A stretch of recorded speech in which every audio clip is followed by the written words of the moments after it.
Hello and welcome to the demonstration of 32Soft's XLD service installation. Before we walk through the step-by-step instructions, let's review the requirements for the XLD service. The XLD service needs to be installed on the server where the QAD code resides. The XLD service is a Java process and needs at least version 1.5 of Java.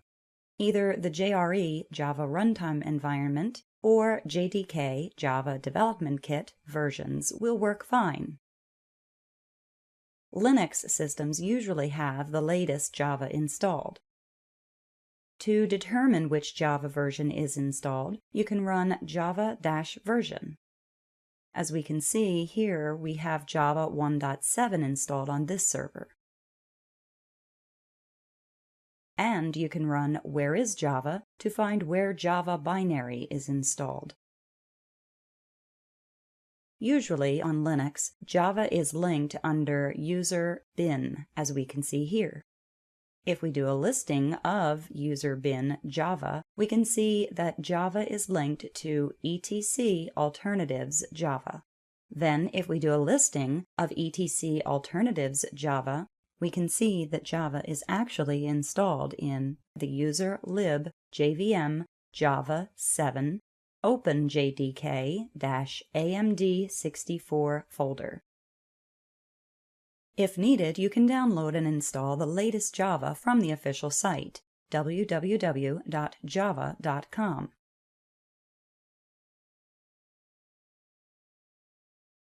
Now let's review the installation steps. First, we need to create a directory or folder where the XLD service will reside on the QAD server. 32Soft's XLD can be installed in any folder on the QAD code server, and in our demo we will use the /apps folder. We'll create a folder called 32Soft, and under it create a folder called XLD. If needed, you can have multiple XLD folders for different environments. For example, if you have development, test, and production environments on the same server, you could have an XLD test folder for both development and test connections, and a separate XLD prod folder for production. If you have test and production on the same server, you should always create two separate folders so that you are able to apply and test updates in your test environment without affecting production. Let's create a folder called xld.test. The 32Soft XLD folder can be owned by any account. It does not necessarily need to be root. It can be owned, for example, by the QAD MFG account or a new account called XLD or something similar. The owner of the folder should be used for starting the XLD service as well. In our demonstration, we will use the MFG account as the owner of the XLD folder. Once the XLD folder is created, you need to transfer the XLD files received from 32Soft to your server. The XLD files from 32Soft are sent by email and are packaged as a zip file. Once unzipped, you will see the XLD folder with the XLD service files and the templates folder with the data loaders. The XLD folder must be transferred to the QAD server in binary mode. For example, using WinSCP, set the transfer mode to binary, and then transfer the entire XLD folder content to the new apps 32Soft XLD.test folder.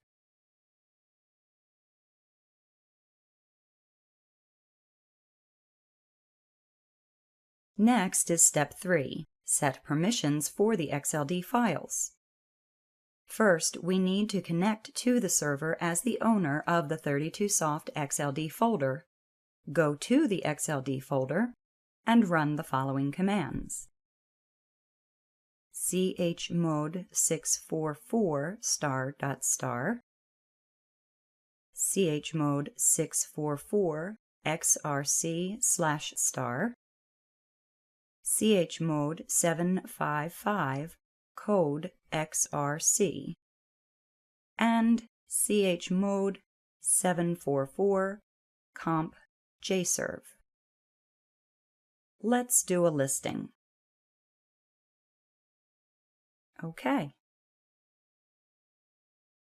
The next step is to configure and edit the configuration files and scripts. The first file which needs to be edited is called xld.fnlib. This configuration file is used to set the Progress DLC environment variable, the QAD ProPath, the Java home for Java environment, and jserve home for the 32soft XLD service. To get the Progress DLC and QAD ProPath variables, there are two options. You can either check your QAD character connection script, or connect to QAD, go to the Progress editor, and from there you can check the DLC and ProPath variables. As an example, we can check the connection script by running cat qad bin client.test and noting the DLC and ProPath variables.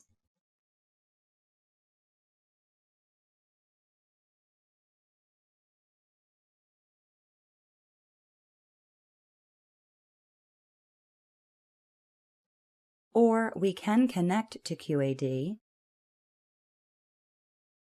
go to the Progress editor, and from here run message os getenv DLC to get the DLC variable. And we can see the DLC value down below, and message ProPath to get the ProPath entries, also at the bottom of the screen.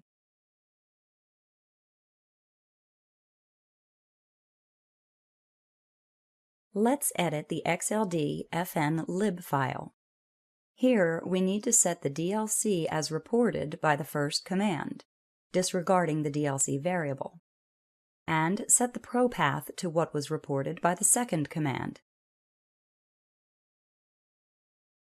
The entire ProPath needs to be copied to the xld.fnlib with the exception of the DLC entries, which are always at the end. And you need to add the ./code at the beginning and make sure you include the dot at the end.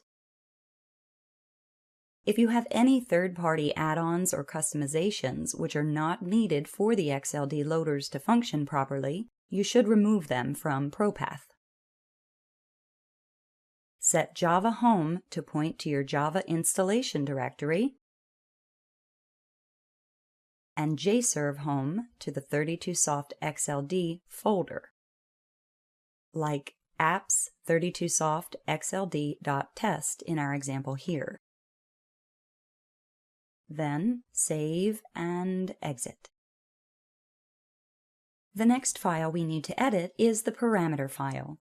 This file is used to connect to the databases for the corresponding environment.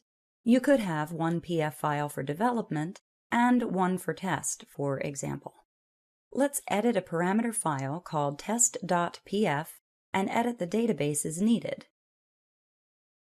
The XLD service needs to connect to at least two databases, the main QAD database and the admin database. If you use QExtend, be sure to add the QExtend database as well. You can have multiple PF files, one for each environment, for example dev.pf and test.pf. The next file we'll edit is the INI file, which is used to start the XLD listener for the corresponding environment. You could have one INI file for development and one for test. Let's edit an INI file called test.ini. This file needs to reference the corresponding test.pf file in the dbases line.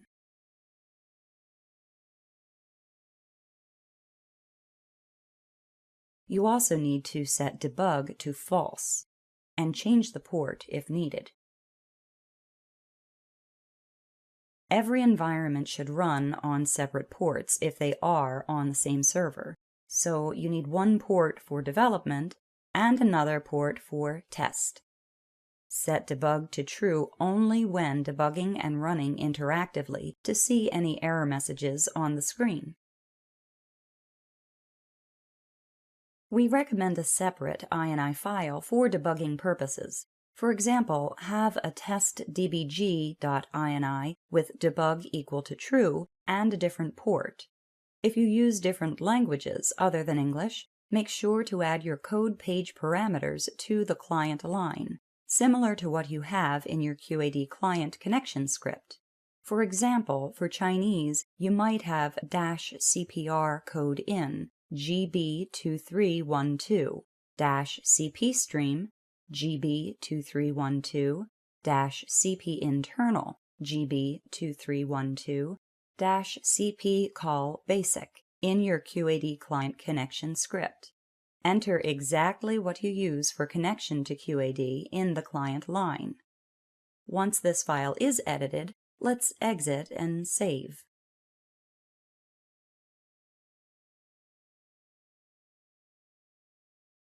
The next file to edit is the comp script. The only thing you need to change here is the reference to the database connection file, PF. We will reference test.pf in this demonstration as an example. Again, if you use languages other than English and you use code pages, be sure to add your code page parameters to the progress call, similar to what's in your QAD client connection script. So again, for Chinese, you might have -CPR code in GB2312, -CP stream GB2312, -CP internal GB2312, -CP call basic. Enter exactly what you use for connection to QAD.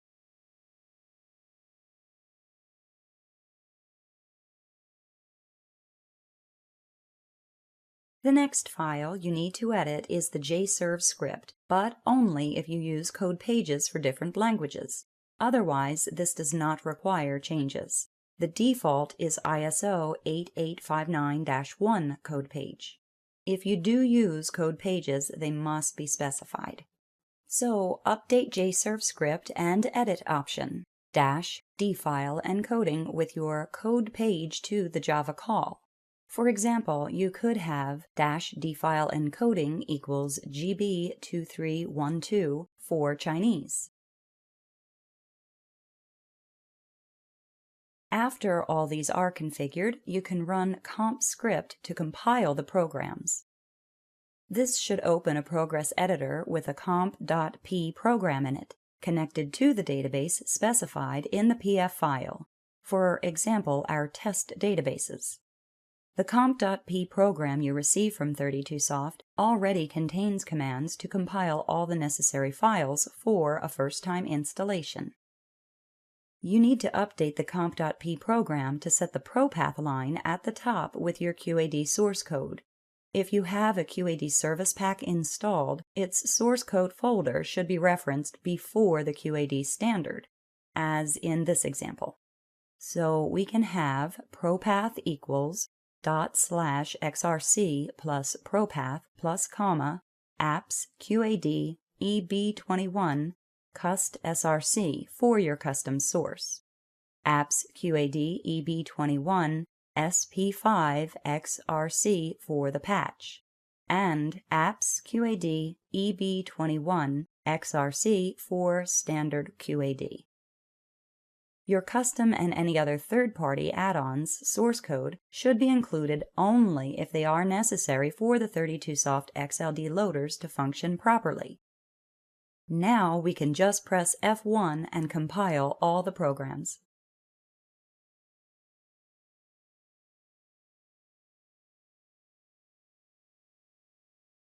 In the future, when installing a new data loader in an environment already running XLD, you need to compile only the program or programs specified by 32soft consultants. To do this, you can comment out all the programs already compiled. For example, like this. And add lines at the end to compile the needed programs. And then run it. press F1 to compile. Once all files are configured and all programs compiled, you can start the XLD service or listener. You can run the XLD service either interactively or in the background. For interactive mode, run /jserv test.ini. In order to stop the listener, just press Ctrl+C. Let's clear, and for background mode, run /jserv test.ini ampersand and press Enter one more time after the listener start message is displayed. On some operating systems, you might need to run the jserv through the nohoop command in order to leave the listener running after you close the terminal. Something like this. This will redirect the output automatically to a file called nohoop.out. Because of this, it's very important to make sure the debug variable is set to false when you run the jserv in the background. Otherwise, the output file will grow too large. Once the listener is started, a new file will be generated in the XLD folder called test.ini.bcli. You can use this script to check the connection to the database.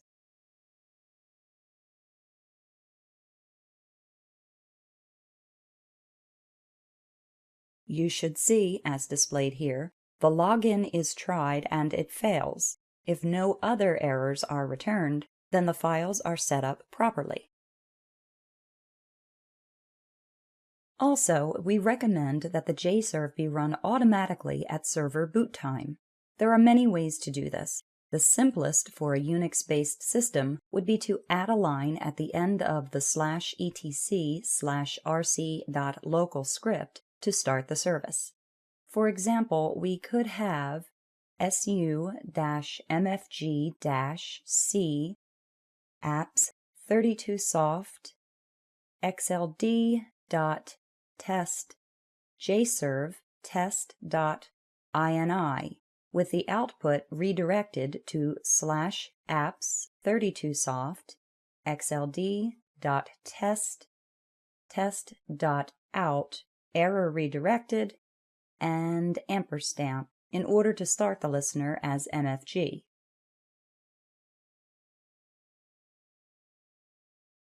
Or we could have just apps32soft xld.test jserv test.ini redirected to the xld.test test.out file with output error redirected to standard output, and then ampersand to put it in the background.